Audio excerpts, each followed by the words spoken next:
is It's a Booger, and we are going to be reading Billy's Booger, a memoir, sort of, by William Joyce and his younger self. So here we go. There's all kinds of doodlings. There's our title page.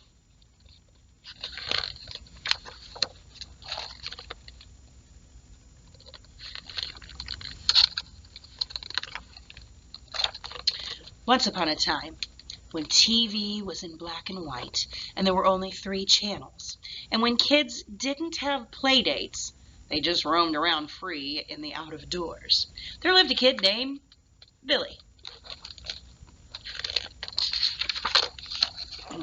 Billy loved monster movies and cartoons and comic books and something called the funny papers. During the week, the funnies were small and in black and white, but on Sundays, they were huge and in color, and if you spread them all out, they would fill a room.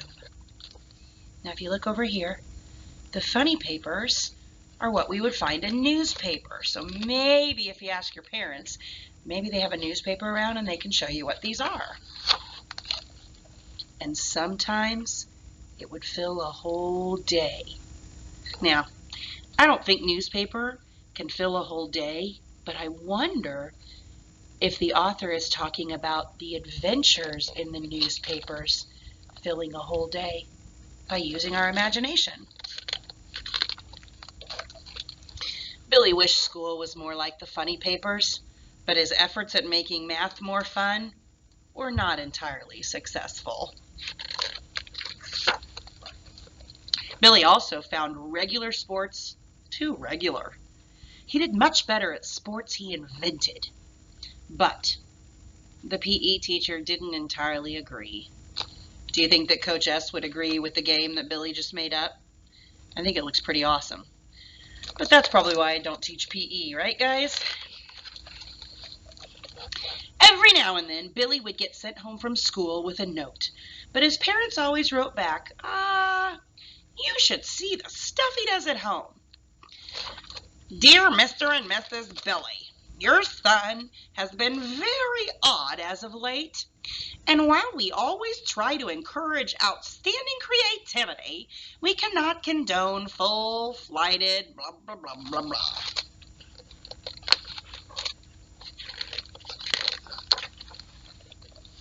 Then one day, Mrs. Pagely, the librarian, announced that there would be a contest to see which kid could make the best kids' book.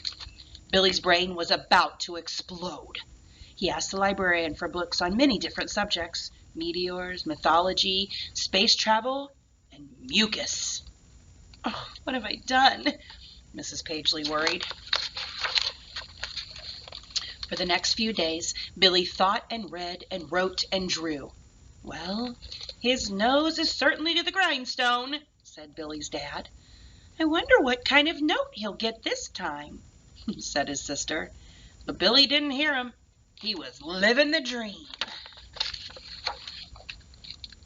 The name of his book? Billy's Booger, the memoir of a little green-nosed buddy. Now, the cool thing in this book, guys, if you see, the author has made, it's a book in a book. So I'm going to read the book. Here we go. Chapter 1, I Am Sneezed. It was just a regular booger inside the regular nose of a regular kid named Billy. All the other boogers were there, Nick and Ed on the left, me and Curly on the right. We were watching Billy do his math. Billy went exploring, so he had to hide. He's been biting his nails again, said Curly. Must be a math test coming up, said Ed. Too bad we can't help him, I said. Right then, way, way in outer space, a star sneezed, and out came this meteorite that zoomed all the way to Earth and through Billy's window. The meteorite bonked Billy right on top of his head. We were all knocked out cold, and then Billy sneezed, and out I came. Chapter 2, Super Booger! When we woke up, I had incredible math powers and was green, really, really green, and I decided that I would use my powers to help poor Billy out. Though only a booger, I will help you become the world's greatest mathematical genius. Gee, thanks. You're my pal and a super booger. Well, the name Super Booger stuck, and I was faster than a speeding spitball, more powerful than the meanest bully, able to leap tall swing sets with a single sneeze. Achoo!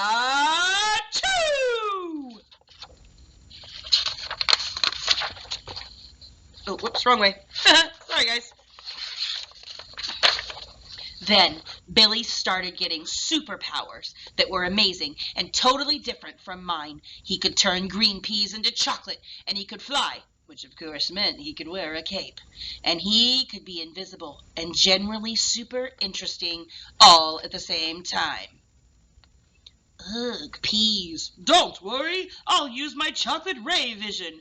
Where are you, Billy? Right here, reciting the encyclopedia backwards. And with my help, Billy could do the hardest math ever taught. Even the president asked Billy math advice. Oh, Billy, can you help me? I gotta know how many candy bars we need to give all the kids of the USA. My calculations show that 4 bazillion candy bars should do it. That's 1,000 bars a year per kid. Well, thanks, Billy. Sure, Prez. And so Billy became the go-to kid on the whole darn planet when it came to math and stuff and bad guys and supervillains and crime. Nick and Ed and Curly just stayed nose side. Nick and Ed and Curly just stayed nose side. They got gypped on the superpowers. But whenever the need arrived, I'd blast out of Billy's nose and we would save the day. The end. Don't bet on it. Here's his page at the end. Principal Blisterbond would be the judge for the contest. Billy liked the principal. He got sent to him all the time, especially during the science fair. He called Billy one of my most challenging students ever. So, the day the winners were announced, Billy was pretty excited. But he didn't win first place. He didn't win second place. He didn't get an honorable mention. He didn't even get a note from the teacher. He didn't even get sent to the principal.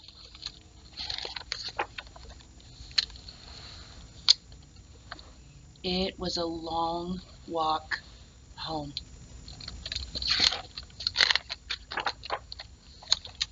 His mom and dad were concerned about him.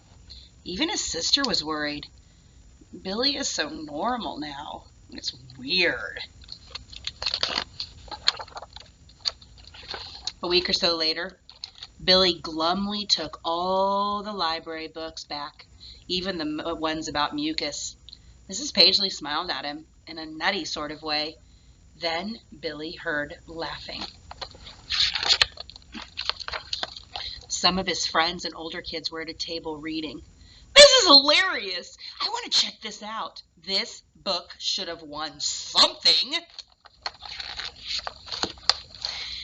I put all the contest books back in the library, said Miss Pagely, but yours is checked out the most, Billy.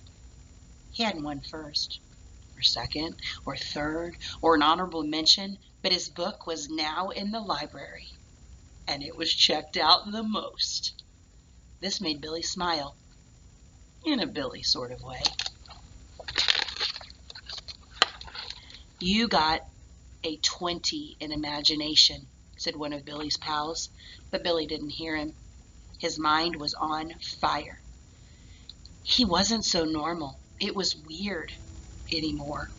And he was still Mr. Blisterbomb's most challenging student. And the walk home? It was just the beginning of a long, long adventure. The end. Hi. So this next couple of weeks is just the beginning of a long, long adventure. And it's okay to be weird. And it's okay to be different. And it's okay to use your imagination in all the learning that you do. And I look forward to seeing you the next however long. And I will have a book and an experiment and some extra stuff for you to do at home. And so I sure hope that I get to see you. And I'm going to put my email on there, and I want to see videos and examples and pictures and everything of what you're doing at home. I'm going to miss you so much. It's making me really sad and really happy at the same time, because we're going to get to be closer as families. And when we come back, it's going to be even more amazing. Stay safe. Talk to your friends on phone or video chat. Wash your hands. And know that I miss you and love you. Mwah!